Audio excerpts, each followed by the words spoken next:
ಏ ಮಂಗಳ, ಏನ್ರಿ ಇದು ಕೈಯಲ್ಲಿ ಚೀಲ? ಇದು ಭೂತಾಯಿ ನೀಡಿದ ಬಂಗಾರದ ಫಸಲುಗಳು, ತೆಗೆದುಕೋ.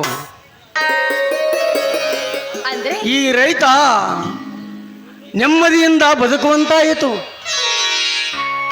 ಕಾಯಿಪಲ್ಯ ಫಸಲಿಗೆ ರೇಟು ಚೆನ್ನಾಗಿದೆ ತಾನೇ?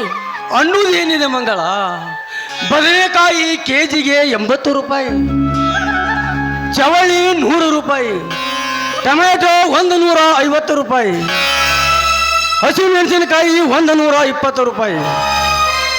ಪ್ರತಿ ವಾರಕ್ಕೆ 8,000 ರೂಪಾಯಿ ಗಳಿಕೆಯಂತಾದರೆ ಒಂದು ತಿಂಗಳಲ್ಲಿ ನಾನು ಸಾಹುಕಾರನಾಗಿ ಬಿಡುವೆ.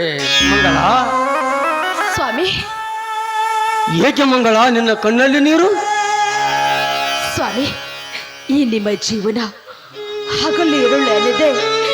ನೀವು ಕಷ್ಟದಿಂದ ನೀರು ಹಾಯಿಸಿ ಈ ನಿಮ್ಮ ಜೀವನ ಸಣ್ಣ ಆಗ್ತಾ ಇದೆ. ಅದಕ್ಕೆ ಕಣ್ಣೀರು ಬರ್ತಾ ಇದೆ. ಹುಚ್ಚಿ, ಈ ರೈತ ಕಷ್ಟ ಎಂಬ ನಗಕ್ಕೆ ಹೆಗಲು ಕೊಟ್ಟು ಸಂತೋಷ ಎಂಬ ಭಿತ್ತಿ, ಸುಖ ಎಂಬ ಉಡಿ ಕಟ್ಟಿ ಉತ್ತಿ ಬಿತ್ತಿ ಬೆಳೆಯುವುದಕ್ಕಲ್ಲವೇ? ಹಾ ಮಂಗಳ, ಸ್ವಲ್ಪ ನಗು. ನೀ ನಕ್ಕರೆ ಚಂದ, ನೀ ಅತ್ತರೆ ಅದಕ್ಕಿಂತ ಚಂದ. ಎಲ್ಲಿ ಸ್ವಲ್ಪ ನಗು ನೋಡೋಣ. ಅಂದ್ರೆ ನೀನು ಅಳುವಾಗ ಅರುಣೋದಯ ಹೂವಿನಂತೆ ಮುದ್ದಾಗಿ ಕಾಣುತ್ತೀಯಲ್ಲ, ಅದು ನನಗೆ ತುಂಬಾ ಇಷ್ಟ ಕಣೆ.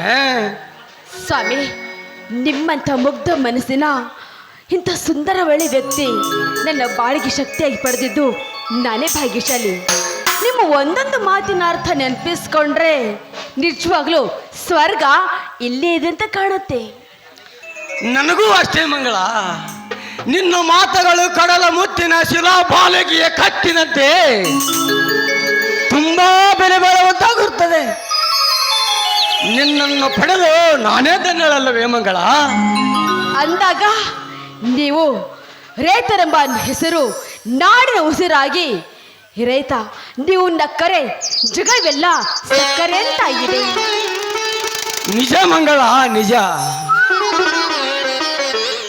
ನಿತ್ಯ ಜೀವನದಲ್ಲಿ ನ್ಯಾಯ, ನೀತಿ, ಧರ್ಮವೇ ನನ್ನ ಉಸಿರು, ಪ್ರೀತಿ, ವಿಶ್ವಾಸವೇ ನನ್ನ ಜೀವನದ ಹೆಸರು. ನಿತ್ಯ ಕಾಲ ಚಕ್ರದಲ್ಲಿ ತಿರುಗುವ ನಾವು ತುತ್ತಿಗಾಗಿ ಬದುಕಬಾರದು. ಹಣ್ಣು ಕೊಟ್ಟು ನೆರಳು ಕೊಡು ಹೆಮ್ಮರವಾಗಿ ಬದುಕಬೇಕು. ಅದುವೇ ಜೀವನ. ಸ್ವಾಮಿ, ಈ ನಿಮ್ಮ ಮಾತುಗಳಿಗೆ ನಾನು ಸೋತು ಹೋದೆ. ನಿಲ್ಲೇನೇನು ಚೆನ್ನ, ಅಲ್ಲ, ಈ ಸಂತೋಷದ ಸಮಯದಲ್ಲಿ ಗರಿಬಿಚ್ಚಿ ನವಿಲಿನಂತೆ ಕೂಗಿ ಹಾಡುಬಾರೇ ನನ್ನೊಂದಿಗೆ.